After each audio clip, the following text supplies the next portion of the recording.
How to Come Back to Church is the title of this video because this Sunday, May 31st at 11 a.m., we will be having in-person services again here at Snyder Bible Church. It's been 10 weeks since we've gotten together to meet, and so I wanted to put out this video to remind many of you of how to come back to church. I read something years ago that said if you do something for 20 consecutive days, it can become a habit for you. We've gone 10 Sundays. That's a long time. That's a lot more than 20 days. So I want to give you some proper back to church etiquette tips and explain how things are going to be here this coming Sunday.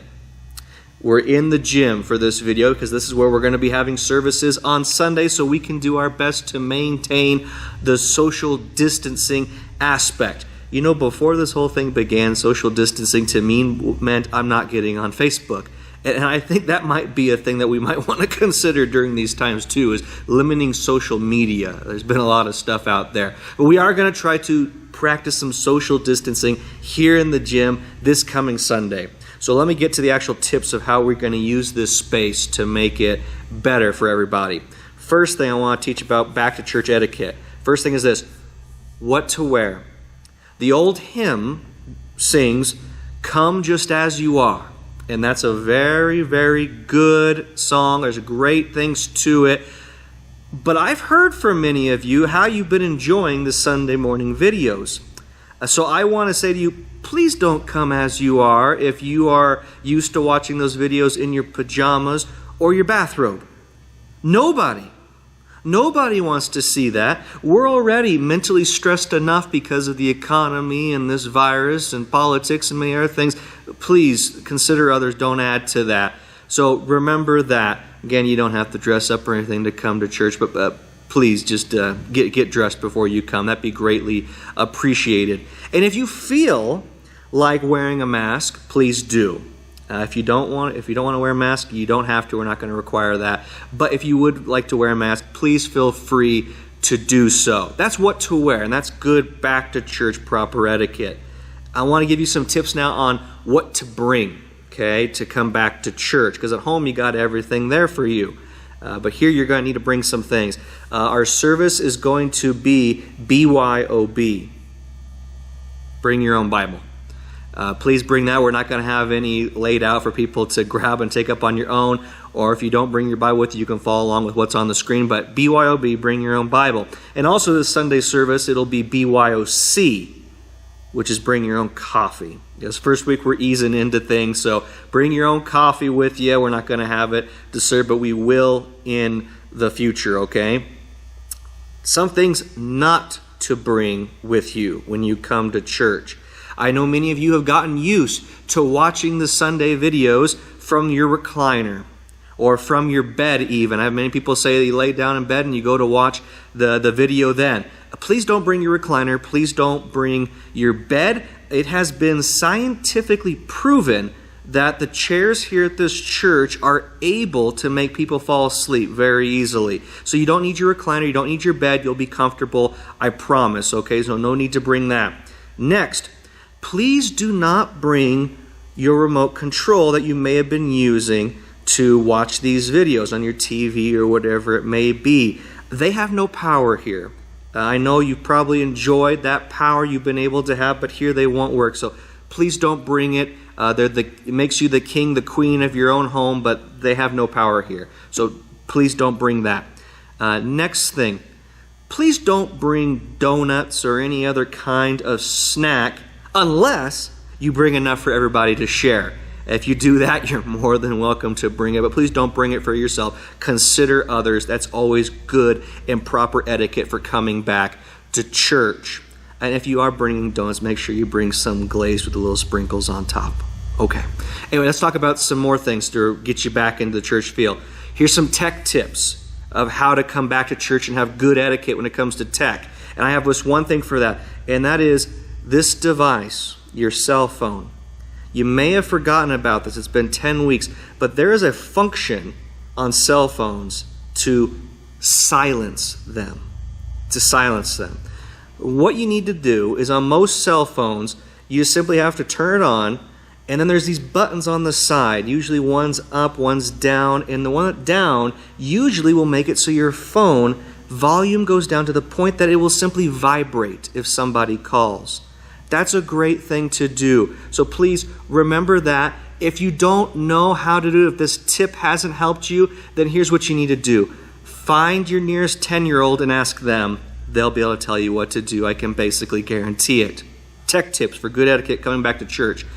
Next thing we need to talk about is greeting etiquette. There's still a pandemic going around and there's still a lot of things. So here's the number one thing I want you to remember when we get together on how to properly greet one another. And that's this. Not everyone is as comfortable as you are, and not everyone is as concerned as you are. Remember what Romans 12:10 says. It says, be devoted to one another in brotherly love, give preference to one another in honor. This coming Sunday, if you want to get around and get close with people, that's fine. That's your thing. But remember, there might be some people who don't. So I've come up with a system to help identify where we're at on this greeting scale so we can have better etiquette when we meet together on Sunday. And I've made this a level system. There's 7 levels, okay? Because, 7's the number of completion in Scripture. It's the number of perfection. There's 7 levels for this, okay? I'm going to go through them one by one. 1 is those who are not worried at all. 7 is those who would be the most concerned, okay? And you need to determine what level you're at before you come to church, and so you can also identify other people's levels so you can honor them and give preference to them when you show up. Level 1 on this scale is the holy kiss, coming from Romans 16:16, 1 Corinthians 16:20, 2 Corinthians 13:12, 1 Thessalonians 5:26, where we're told to greet one another with a holy kiss. If you are at this level of social distancing, level 1, I do have a request for you. And that is, you need to show up with a name tag, one of those name tags that says, hello, my name is, and you need to write on there, the holy kisser. And you need to go around with that. And I would request that you wear that not just during the pandemic, but you'd always wear that when you come to church if this is your social level of distancing, okay? Yeah, but please be careful about that and wear your name tag as a warning label. Level 2, this is the embrace. This is the huggers, which I know many of you fall into. Level 3 is the side hug.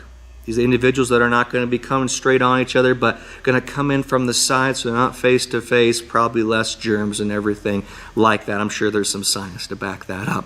Level 4, the handshake. This is the professional, this is the standard greeting. That's level 4. Level 5 is what people have been calling the elbow bump, which I think properly should be called the chicken wing, okay? Level 5 is the chicken wing when it comes to greeting. Level 6 is the wave. It's the wave, maybe accompanied with hey or something like that. Level 7 is the head bob. Level 7 and level 6 are the ones who desire to keep the most social distancing as possible. And to help you, level 6 and 7s, I want to give you another tip that might be able to help you with this social distancing thing. And that is, consider on Sunday open carrying your Lysol spray. If you will duct tape this thing to your hip when you come back to church, it'll communicate to everybody. You don't want anyone around, and if anyone does try to come in, if one of those level 1s or level 2s comes in trying to break that bubble, this doubles as a mild form of pepper spray. Okay, please don't do that. If you really are at that level, I'd encourage you, stay home. Okay, and we're going to have some directions on staying home, okay, a little bit later in this video. But when it comes to greeting one another, please just keep in mind, not everyone's as comfortable as you, not everyone's as concerned as you. Keep that in mind. Let's give preference and honor to one another during that time, okay? Next thing we need to talk about is proper etiquette during the service. We've gotten used to being able to do certain things during the video messages, which now in the presence of other people are probably not entirely proper.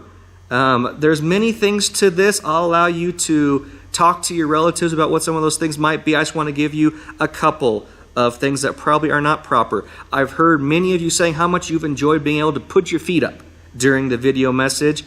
during the service, please, it's not proper to put your feet up on the chair in front of you or the chairs beside you or anything like that. I've already said that it's been scientifically proven by many years and many weeks of tests here at Snyder Bible Church that our chairs are able to put people to sleep very, very easily. We don't want you to have your feet up. You might become too comfortable. You might doze off. You might fall off your chair onto the floor, and we don't want people confusing us with our charismatic brothers and sisters. It'd be very confusing with coming back to church. So proper etiquette, please don't do that for your safety and for the benefit of everybody, okay? And then the next thing, please remember that you will not be able to pause or control the service. As I said, your remote won't do it. Asking Alexa or anything else, any other entity to pause the service, probably not going to work. It's only going to embarrass those who are around you. So keep that in mind during the service. The service is going to be just 1 hour long like normal. You don't have to worry about too much. We're going to get through it. And again, you won't have control over that. Now, in all seriousness, Snyder Bible Church family, we are meeting again this Sunday. And I want to say this. If you are not comfortable with coming, if you're high risk or you have underlying health issues or you're around people that have those issues, or if you just for whatever reason not comfortable with coming back yet, that's perfectly fine. We are going to be putting all of these services we're going to be doing in these coming weeks, we'll still have them online. We're going to record the service and we'll upload them as soon as the service is over. It'll take a few minutes to upload it, but we will have it up there for everyone to see. So after you eat your Sunday lunch, tune into the YouTube, turn on to go to Facebook, go to the church's website, and you can view the videos there. So please be sure to do that. And needless to say, if you are feeling sick, if you have been exposed to COVID, if you're showing symptoms or you're not showing symptoms, but you might have it, please don't come. Just continue to enjoy the online services, and we're just going to try to protect each one as we go through this and make it as comfortable as we can, because it's going to be great getting back together. If you do have any questions about what these services are going to look like or what we're doing or not doing, please feel free to call the church, call me directly, contact one of the guys on the board. We'll be happy to answer your questions and address any concerns that you may have. But again, this Sunday, May 31st at 11 a.m., we'll be having our services once more. We will be having them here in the gym, and we will be practicing social distancing, and we'll be trying to follow some of those guidelines that are there and appropriate. And I do hope that you're able to join in, whether in person or you're able to join in via video. I look forward to seeing you again, and I pray that these tips have been beneficial to you. We'll see you later.